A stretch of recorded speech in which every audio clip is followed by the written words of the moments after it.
بسم الله الرحمن الرحيم. السلام عليكم ورحمة الله وبركاته. إن الحمد لله نحمده ونستعينه ونستغفره ونعوذ بالله من شرور أنفسنا ومن سيئات أعمالنا. من يهده الله فلا مضل له ومن يضلله فلا هادي له. وأشهد أن لا إله إلا الله وحده لا شريك له وأشهد أن محمدا عبده ورسوله. أما بعد، قال الله تعالى: أعوذ بالله من الشيطان الرجيم. إن الله يحب التوابين ويحب المتطهرين. وقال النبي صلى الله عليه وسلم عن عائشة رضي الله تعالى عنها أن النبي صلى الله عليه وسلم كان يتكئ في حجري وأنا حائض ثم يقرأ القرآن. সম্মানিত দিনী ভাই সকল, প্রশংসা মাত্রই সে মহান আল্লাহ তাবারক ওয়া তাআলার জন্য, যার প্রশংসা করে শেষ করা যায় না, যাবে না, তাই আমরা সকলেই বলি আলহামদুলিল্লাহ। সম্মানিত দিনী ভাই সকল, আমাদের এই ধারাবাহিক দার্সে আপনাদেরকে অভিনন্দন জানাই যে আপনারা আমাদের ধারাবাহিক দার্সগুলো দেখছেন। কিতাবুত তাহারা ও কিতাবুস সালাহ, অর্থাৎ তাহারা অধ্যায় ও নামাজ অধ্যায় থেকে আমাদের এই ধারাবাহিক দার্স চলছে। গত সপ্তাহে যে বিষয়ে আলোচনা করেছিলাম, বিষয়টি হচ্ছে যে কি কি কারণে গোসল ফরজ হয় এবং গোসল ফরজ করার নিয়ম শুরু করেছিলাম। তো একটা পাঠ হয়েছে। গত সপ্তাহে কিছু আলোচনা এই সপ্তাহে রয়ে গেছে, সে কটা শুনিয়ে বক্তব্য ইতি করবে ইনশাআল্লাহ। গত সপ্তাহে বলেছিলাম যে হায়েদা অবস্থায় বা পিরিয়ড অবস্থায় মেয়েরা সব কিছু কাজ করতে পারে, কেননা আমাদের দেশের শাশুড়িরা, নানিরা, দাদিরা নতুন বউদেরকে কাজ করতে দেয় না এই ভেবে যে মাসিক অবস্থায় আছে কিংবা হয়তো স্বামী স্ত্রী সহবাস করেছে, এখনও গোসল করে নেয়, এই জন্যই আর হাতে কিছু খাওয়া যাবে না বা এই কিছু করতে পারবে না, সেই জন্য তাকে কাজ করতে দেয় না। সেটাই বিরোধিতা করেছিলাম যে না, রাসূল করিম সাল্লাল্লাহু আলাইহি ওয়াসাল্লাম হাদিস থেকে এরকম নেই, আল্লাহ তাবারক তাআলা বলেন নাই। বরং মা আয়েশা রাদিয়াল্লাহু তাআলা আনহা হায়েদ অবস্থাতে, মাসিক অবস্থায় থাকতেন এবং রাসূল করিম সাল্লাল্লাহু আলাইহি ওয়াসাল্লাম মা আয়েশার গায়ে বা মা আয়েশার কোলে নিজের মাথা রাখতেন এবং কোরআন পড়তেন। তাহলে আমরা বুঝতে পারছি। আর হায়েজ সম্পর্কে আল্লাহ তাবারক তাআলা আমাদেরকে যে ধারণা দিয়েছেন সেটা হচ্ছে কি, যেমন আল্লাহ তাবারক তাআলা সূরা বাকারার 222 নম্বর আয়াতে বলেছেন, ওয়ায়াসআলুনাকা আনিল মাহিদ কুল হুয়া আযান ফা'তাজিলুন নিসাআ ফিল মাহিদ ওয়া লা তাকরাবুহুন্না হাত্তা ইয়াতহুরন ফাইযা তাতাহহারনা ফাআতুহুন্না মিন হাইথু আমারাকুমুল্লাহ ইন্নাল্লাহা ইউহিব্বুত তাওয়াবিনা ওয়া ইউহিব্বুল মুতাহহিরিন। এখানে আল্লাহ তাবারক তাআলা রাসূল করিম সাল্লাল্লাহু আলাইহি ওয়াসাল্লামকে সম্বোধন করে বলছেন যে হে আল্লাহর নবী, আপনাকে মহিলাদের মাসিক সম্পর্কে, পিরিয়ড সম্পর্কে জিজ্ঞাসা করছে। কুল হুয়া আযান, আপনি বলে দিন সেটা একটা গন্ধ জিনিস। ফাআতাজিলুন নিসাআ ফিল মাহিদ, মাসিক অবস্থায় তোমরা স্ত্রী সহবাস করা হতে বিরত থাকো। ওয়া লা তাকরাবুহুন্না হাত্তা ইয়াতহুন, আর তাদের কাছে যেও না, অর্থাৎ কি তাদের সাথে সহবাস করো না, স্ত্রী সঙ্গম করো না যতক্ষণ পর্যন্ত তারা পবিত্র না হয়ে যায়। ফাইযা তাতাহহারনা, যখন তারা পবিত্র হয়ে যাবে, ফাআতুহুন্না মিন হাইথু আমারাকুমুল্লাহ, যে দিক থেকে আল্লাহ তাবারক তাআলা আসার কথা বলেছেন সেই দিক থেকে তোমরা এসে সহবাস করো। ইন্নাল্লাহা ইউহিব্বুত তাওয়াবিনা ওয়া ইউহিব্বুল মুতাহহিরিন, আল্লাহ তাবারক তাআলা তওবাকারী এবং আল্লাহ তাবারক তাআলা পবিত্রতা অর্জনকারীকে ভালোবাসেন। তো এই আয়াতে আল্লাহ তাবারক তাআলা এবং হাদিসের মাধ্যমে রাসূল করিম সাল্লাল্লাহু আলাইহি ওয়াসাল্লাম ক্লিয়ার করে দিয়েছেন যে মাসিক অবস্থায় সব কিছু স্ত্রীর সাথে করা যেতে পারে, শুধুমাত্র সঙ্গম করা যাবে না। ইহুদিরা তাদের মেয়েদেরকে, তাদের স্ত্রীদেরকে আলাদা করে দেয়, আলাদা বিছানায় করে দেয়, তাদের এটা নীতি। কিন্তু না, আমাদের ইসলামিক নীতি হচ্ছে তার সাথে সব কিছু করা যাবে, তার হাতে খাওয়া যাবে, সব কিছু করা যাবে, শুধুমাত্র সহবাস করা যাবে না। তারপরে দেখেন, গত দার্সে বলেছিলাম মানি সম্পর্কে যে বীর্য, যেটা আবেগের সাথে, তারপরে স্বামী স্ত্রী সঙ্গমের মাধ্যমে, তারপরে আপনার স্বপ্নদোষের মাধ্যমে বের হয়, সেটাকে মানি বা বীর্য বলে। এটা পতন হলে গোসল করতে হয়, গোসল ফরজ হয়ে যায়। তারপরে দ্বিতীয় নম্বর হচ্ছে মাদি। আমরা কখনো কখনো দেখে যায় যখন কোনো ফিলিংস আসে, আবেগ হয়, তখন সামান্য একটু পানি প্রবাহিত বের হয় লজ্জাস্থান থেকে, সেটাকে মাদি বলে। সেটা যদি বের হয় তাহলে কি গোসল করতে হবে? না, গোসল করতে হবে না। কি করতে হবে? রাসূল করিম সাল্লাল্লাহু আলাইহি ওয়াসাল্লাম আমাদেরকে শিখিয়েছেন। দেখেন, আলী রাদিয়াল্লাহু তাআলা আনহু বলেন, কুনতু রাজুলান মাযযাআন, আমার খুবই মাদি বের হতো। ওয়া কুনতু আস্তাহি আন আসআলা নবী সাল্লাল্লাহু আলাইহি ওয়াসাল্লাম লিমাকানাতি ইবনাতিহি, আর আমি লজ্জা করছিলাম যে কীভাবে রাসূল করিম সাল্লাল্লাহু আলাইহি ওয়াসাল্লামকে জিজ্ঞাসা করব, কেননা তার বিটি রাসূল করিম সাল্লাল্লাহু আলাইহি ওয়াসাল্লামের মেয়ে ফাতেমা বিবাহ বন্ধনে আছে, এই কারণে আমি লজ্জাবোধ করতাম রাসূল করিম সাল্লাল্লাহু আলাইহি সাল্লামকে জিজ্ঞাসা করতে। ফাআমারতুল মিকদাদ বিন আসওয়াদ, আমি মিকদাদ বিন আসওয়াদ রাদিয়াল্লাহু তাআলা আনহুকে বললাম, যাও তুমি রাসূল করিম সাল্লাল্লাহু আলাইহি সাল্লামকে জিজ্ঞাসা করো।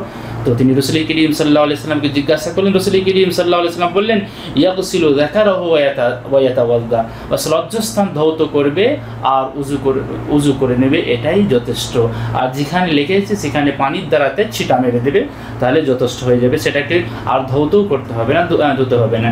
তবে হ্যাঁ, একটা মাসলা, হয়তো এমন কোনো জায়গাতে মাদি লেগেছে আপনি নির্ধারণ করতে পারছেন না যে কোন জায়গাতে লুঙ্গিতে লেগেছে, তো কোন জায়গায় লেগেছে আপনি নির্ধারণ করতে পারছেন না। যদি নির্ধারণ না করতে পারেন তাহলে পুরো লুঙ্গিটাকেই আপনাকে পানি ছেটাতে হবে বা পুরো প্যান্টই আপনাকে পানি ছেটাতে হবে। আর একটা, যেটাকে আরবি ভাষায় ওয়াদি বলি, ওয়াদি কি, আমরা অনেক সময় পেশাব করি, পেশাব করার পরে সাদা ধরনের একটা পানি নির্গত হয়, সেটাকে ওয়াদি বলি। এটাও বাস যখন বের হবে আপনি আপনার লজ্জাস্থানকে ধৌত করে নেবেন এবং এতে আপনার কোনো রকম গোসল নাই। অনেকেই গোসল করতে যায় মনে করে হয়তো বীর্যপতন হয়েছে, এটা বীর্যপতন নয়, এটাকে ওয়াদি বলে, এটা অনেক সময় বের হয়। এবারে আসি, যখন স্বামী স্ত্রীর সঙ্গম হলো, স্ত্রীর সহবাস হলো, গোসল ফরজ হলো, আপনি স্বপ্ন দেখলেন বা স্বপ্ন না দেখেই আপনার বীর্যপতন হয়েছে, এক কথায় যখন আপনার গোসল ফরজ হবে তখন গোসল আপনি কিভাবে করবেন রাসূল করিম সাল্লাল্লাহু আলাইহি সাল্লাম সেটাও আমাদেরকে শিখিয়েছেন। আপনি বুখারী আসুন, সহিহ বুখারী খুলুন, সহিহ বুখারীর 248 নম্বর একটি হাদিস আছে, মা আয়েশা রাদিয়াল্লাহু তাআলা আনহা হাদিসটি বর্ণনা করেছেন। মা আয়েশা রাদিয়াল্লাহু তাআলা আনহা জাওজিন নবী সাল্লাল্লাহু আলাইহি সাল্লাম আন্না নবী সাল্লাল্লাহু আলাইহি সাল্লাম কানা ইযা ইগতাসালা মিনাল জানাবা, রাসূল করিম সাল্লাল্লাহু আলাইহি সাল্লামের প্রিয়তমা স্ত্রী মা আয়েশা রাদিয়াল্লাহু তাআলা আনহা বলছেন, রাসূল করিম সাল্লাল্লাহু আলাইহি সাল্লাম যখন পবিত্রতা অর্জনের জন্য গোসল করতেন, বাদাআ ফাগাসালা ইয়াদাইহি, সর্বপ্রথম দুই হাতকে ধৌত করতেন, এই আপনার কি বলে কবজি পর্যন্ত। সুম্মা ইয়াতাওয়াদ্দু কামা ইয়াতাওয়াদ্দু লিস-সালাহ, তারপরে উযু করতেন যেভাবে নামাজ পড়ার মতন উযু করা হয়। সুম্মা ইউদখিলু আসাবিআহু ফিল মা ফায়ুখাল্লু বিহা উসুলা শা'রিহি, তারপরে পানি নিতেন এবং রাসূল করিম সাল্লাল্লাহু আলাইহি সাল্লাম মাথায় পানি ঢালতেন এবং পুরো মাথার চুলগুলা খিলাল করতেন যাতে করে মাথার প্রত্যেকটা চুলের প্রত্যেকটা অংশে পানি পৌঁছে যায়। সুম্মা ইয়াসুব্বু আলা রাসিহি সালাসা গুরাফ বিয়াদিহি, তারপর মাথাতে রাসূল করিম সাল্লাল্লাহু আলাইহি সাল্লাম 3 বার পানি ঢালতেন। সুম্মা ইউফিদুল মা আলা জিলদিহি কুল্লিহি, তারপর পুরো শরীরে পানি ঢালতেন। তার এখান থেকে হাদিস থেকে আমরা মিনিমাম বুঝতে পারলাম, প্রথমে তো নিয়তের কথা হাদিসে নেওয়া আছে, সর্বপ্রথম প্রত্যেকটা কাজে, খাস করে এটা একটা ইবাদত, তো ইবাদতে নিয়ত করতে সর্বপ্রথম আপনি ফরজ গোসলের নিয়ত করবেন। ফরজ গোসলের নিয়ত করার পরে, যেহেতু রাসূল করিম সাল্লাল্লাহু আলাইহি সাল্লাম আরেক হাদিস আছে, যখনই রাসূল করিম সাল্লাল্লাহু আলাইহি সাল্লাম ঘুম থেকে উঠতেন 2 হাতকে কবজি পর্যন্ত ধুতেন, কেননা জানা নাই যে হাত দুটো কোথায় কোথায় গিয়েছে। তারপরে আপনি যেখানে আপনার কাপড়ে সব বীর্য লেগে আছে বা নাজাসাত লেগে আছে, অপবিত্র লেগে আছে, সেটাকে পুরো পরিষ্কার করে দিলেন। তারপরে যেভাবে উযু করা হয় সেভাবে আপনি উযু করলেন। আমরা অনেক সময় শুনতে পাই যে পা দুটো ধোয়া যাবে না, পা দুটো ধোয়া এক হাদিস আছে, যদি সেই জায়গাটা মানে আপনার কাদা বা অন্য কিছু হয়, মানে সেরকম সুবিধার নয়, তাহলে আপনি পা দুটো করে ধোবেন, না হলে সেম যেভাবে উযু করেন পাও ধৌত করবেন। তারপরে আপনি পুরো মাথাতে পানি ঢালবেন, মাথার প্রত্যেকটা চুলের প্রত্যেকটা অংশে যেন পানি পৌঁছে যায়, কোনো অংশে যদি বাদ থাকে কিন্তু ফরজ গোসল হয়ে যাবে, কিন্তু ফরজ গোসল হবে না। তারপর পুরো শরীরে আপনাকে পানি ঢালতে হবে। তারপর এখানে একটা কথা, যে লজ্জাস্থান যখন ধৌত করবেন, এর আগেও বলেছিলাম যে বাম হাতে ধৌত করবেন। তারপরে এই উযু নিয়ে আপনি সামনের এই ফরজ গোসলের যে উযুটা করলেন, এই উযু নিয়ে সামনের নামাজ আপনি পড়তে পারেন যদি আপনার উযু বাকি থাকে। যদি আপনার উযু না ভাঙে তাহলে আপনাকে আলাদাভাবে আর নামাজের জন্য উযু করতে হবে না, ফরজ গোসলে যে উযুটা করেছেন সেটাই আপনার নামাজের জন্য যথেষ্ট হয়ে যাবে। তারপরে দেখেন, মহিলাদেরকে গোসল করতে হবে। তারপরে ওদের লম্বা লম্বা চুল থাকে, এই জন্য ওরা কী করবে, আপনি মিশকাত খুলুন, মিশকাতুল মাসাবির 438 নম্বর হাদিসটা উম্মে সালামা রাদিয়াল্লাহু তাআলা আনহা, উনি বলছেন, কুলতু ইয়া রাসূলুল্লাহ ইন্নী মারআতুন আশাদ্দু যাফরা রাসি, বলছে যে আমরা মহিলা এবং মহিলার কি বলে আপনার বেনি গাঁথা বা চুল অনেক সময় বাঁধা থাকে, সেই ক্ষেত্রে কি করা হবে, কীভাবে কী বলে আমরা চুলগুলোকে খুলবো বা চুলগুলোকে খুলবো কি না, এভাবে রসুল করিম সাল্লাল্লাহু আলাইহি ওয়াসাল্লাম উনি জিজ্ঞাসা করলেন। রসুল করিম সাল্লাল্লাহু আলাইহি ওয়াসাল্লাম বলেন, না, চুলটা তোমাকে যেটা বেনি গাঁথা আছে পিছনে বা যেভাবে চুটি গাঁথা থাকে সেটাকে খোলার কোনো প্রয়োজন নেই, বরং সেখানে পানি ঢেলে দিতে হবে। তবে হ্যাঁ, মাথাতে ভালো করে পানি ঢালতে হবে, যাতে করে মাথার প্রত্যেকটা মানে চুলের প্রত্যেকটা অংশেই পানি পৌঁছে যায়। তো এটা হচ্ছে ফরজ গোসলের নিয়ম।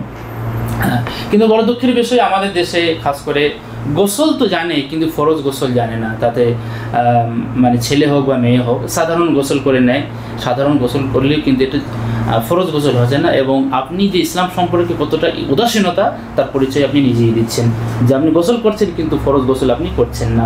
আমাদের অনেক ভাইদেরকে দেখা যায় যারা নতুন জামাই হয়ে কি বলে শ্বশুরবাড়ি বেড়াতে যান, তারাও এসে বাস পুকুরে গোসল করে নেয়, কিংবা হয়তো যাদের ফরজ গোসল হয়েছে তারা পুকুরে এসে একটা করে পানিতে লাফ মেরে দেয়, বাস গোসল করে নেয়, গোসল হয়ে গেল কিন্তু ফরজ গোসলটা আর হলো না। অতএব গোসল আমাদেরকে, ফরজ গোসল আমাদেরকে করতে হবে, কারণ রসুল করিম সাল্লাল্লাহু আলাইহি ওয়াসাল্লাম আমাদেরকে শিক্ষা দিয়েছেন। আমরা মুসলিম, আমরা রসুল করিম সাল্লাল্লাহু আলাইহি ওয়াসাল্লামের আদর্শে আদর্শিত। অতএব রসুল করিম সাল্লাল্লাহু আলাইহি ওয়াসাল্লাম আমাদেরকে যেভাবে ফরজ গোসল করা শিখিয়েছেন সেভাবেই গোসল করতে হবে। আর ফরজ গোসল যখন আপনি রসুল করিম সাল্লাল্লাহু আলাইহি ওয়াসাল্লামের হাদিসের প্রতি আমল করবেন, আপনি সওয়াবও পাবেন। আর আপনি ফরজ গোসল করলেন না, নিজেকে মুসলিম বলে পরিচয় দিচ্ছেন, তাহলে কী করে হবে? তবে এর আগে যেটা বলেছিলাম যে এখানে নিয়ত করতে হবে, মনে মনে নিয়ত করতে হবে, সেটা মুখে যেন নিয়ত না করেন। যেভাবে আমি মনে মনে নিয়ত করছেন যে আমি ফরজ গোসল করছি, কিন্তু মুখে পড়ার কোনো দরকার নেই। মুখে যদি আপনি পড়েন তাহলে অবশ্যই আপনি বিদাত করবেন। তো এই হলো ফরজ গোসলের নিয়ম এবং কোন কোন কারণে ফরজ গোসল হয়, সংক্ষিপ্তভাবে আপনাদের কাছে তুলে ধরা হলো। ইনশাআল্লাহ আগামী সপ্তাহে কোনো এক নতুন বিষয় কিতাব তাহারাত অধ্যায় থেকে নিয়ে আসবো। আল্লাহর কাছে আমরা দোয়া করি, আল্লাহ তুমি আমাদেরকে যা কিছু শুনলাম তার প্রতি মানার এবং সেই মোতাবেক আমল করার তৌফিক দাও। ওয়া আখিরু দাওয়ানা আলহামদুলিল্লাহি রাব্বিল আলামিন। আসসালামু আলাইকুম ওয়া রাহমাতুল্লাহি ওয়া বারাকাতুহু। আসসালামু আলাইকুম ওয়া রাহমাতুল্লাহ। সকলকে অসংখ্য ধন্যবাদ ভিডিওটি দেখার জন্য। সকলেই ভিডিওটি দেখবেন, শেয়ার করবেন এবং যেটা আমাদের দাওয়াতি চ্যানেল দাওয়া আল মাজমা, এই চ্যানেলটিকে সবাই বেশি বেশি করে সাবস্ক্রাইব করবেন, যাতে করে আমাদের সমস্ত ভিডিও যা কিছু আমরা রেকর্ডিং করব, আপলোড করব, আপনাদের কাছে যাতে করে তাড়াতাড়ি পৌঁছে যায়।